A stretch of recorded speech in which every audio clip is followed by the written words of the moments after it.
Ukraine claims to have made a significant breakthrough in its counteroffensive, saying its forces have decisively breached Russia's first defensive line in the southern Zaporizhzhia region.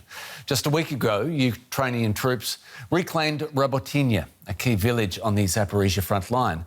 The latest reports of an advance would mark a significant boost for Ukraine, amid concerns from some of its allies that the counteroffensive is faltering.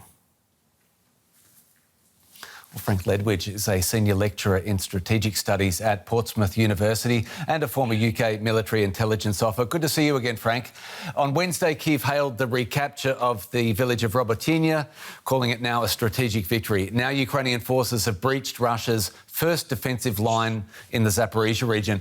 Could you start by describing for us what that defensive line looks like? What does a defensive line actually consist of in this case? Good evening, Anthony.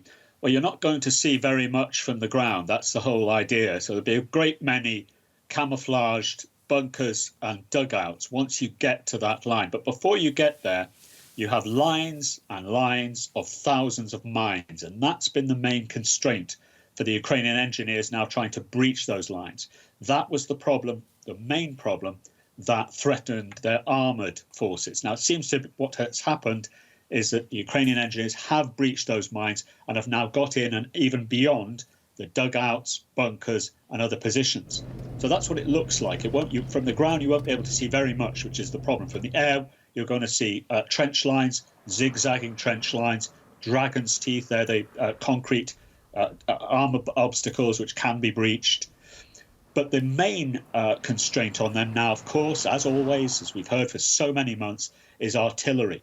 And one of the things that Ukraine seems to have managed to do is get the edge on Russian artillery in this zone, so that they have managed to push back the Russian artillery so they're not so much threatened by that. There will be short-range equipment as well, such as mortars, obviously machine guns and that sort of thing. But they have pressed through that, it seems, now. That's where we are, it seems.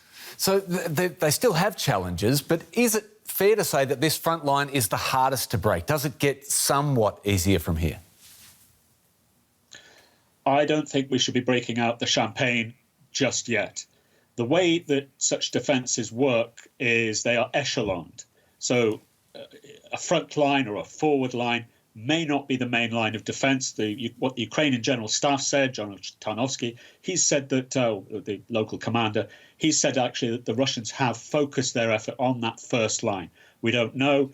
He says up to between 60 and I think and 80% of Russian assets are focused. But what will usually happen in these situations is that those forces will fall back. That's entirely normal. And obviously Ukrainians are going to be very careful that they won't be drawn into any traps. I'm certain they won't be.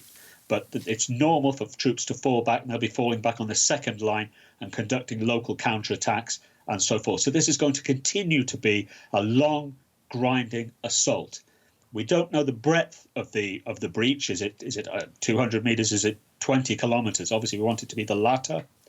But that's fine. We shouldn't know that. What we do know is they've got through that front line. That in itself is good news, but there's a long way to go. Frank, it's been slow progress and it's come at a heavy human cost. Is this really a significant gain, do we know, or do you think is there part of this where Kyiv is just getting self-conscious about how slow things are moving? That's a great question. Let's put this into context. Since the start of the counteroffensive in early June, we're in 3 months now, the Ukrainians have taken, I think, between 10 and 15 miles, so certainly less than 20 kilometres of ground. And they've certainly lost some in the east as well. So they have got to the objectives they wanted to achieve in the first week or two. But, you know, these things happen. The point is they are making progress. It does seem that this is quite significant. People were saying for a long time it's taken so long to get through the grey zone, the security zone in front of these defences. Now they have. That is significant. But as I say, it's not a landmark. It's not a turning point. It's just a significant point in this particular offensive, in this particular area. There's a long way to go yet.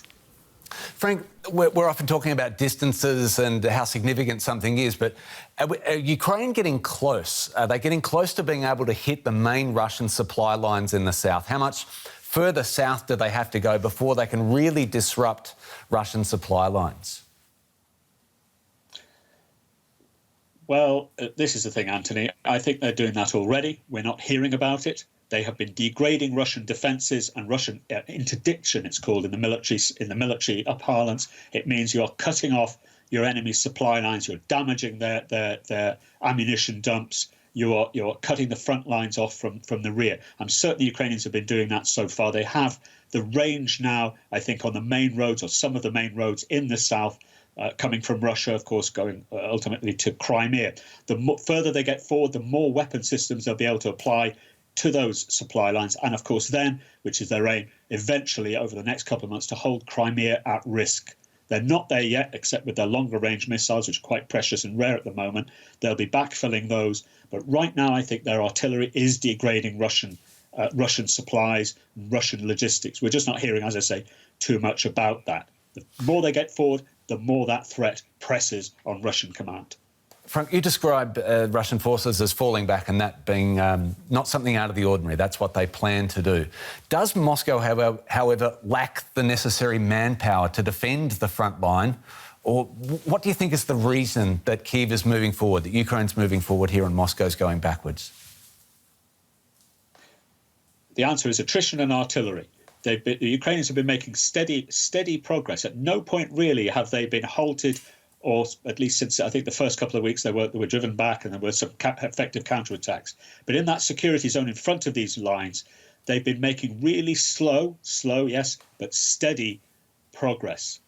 What's happened over the last week, according to intelligence, or at least the open source material that we've received, is that the Russians have moved in some of their more capable forces, and they, of course, are now taking losses as well, particularly the airborne there, which speaks of not of desperation, but of a decision to reposition key forces to make sure that gap is, to the extent they can, plugged. We don't know the level of Russian casualties. We know both sides are taking high casualties, and this cannot go on at this pace for that much longer. But it does seem that with the Russians bringing up these very capable airborne reserves, Ukrainian progress may be stalled. We just don't know. That's pretty much the extent of the knowledge so far. Certainly from the Russian side, they're concerned about this. There's no doubt about that. And particularly, and there's still also concerns, by the way, about the chain of command and how well that's working. Critical days and weeks, no doubt, Frank. Great to get your insight at this moment. Former UK military intelligence officer Frank Ledwidge, thank you so much. Thank you, sir.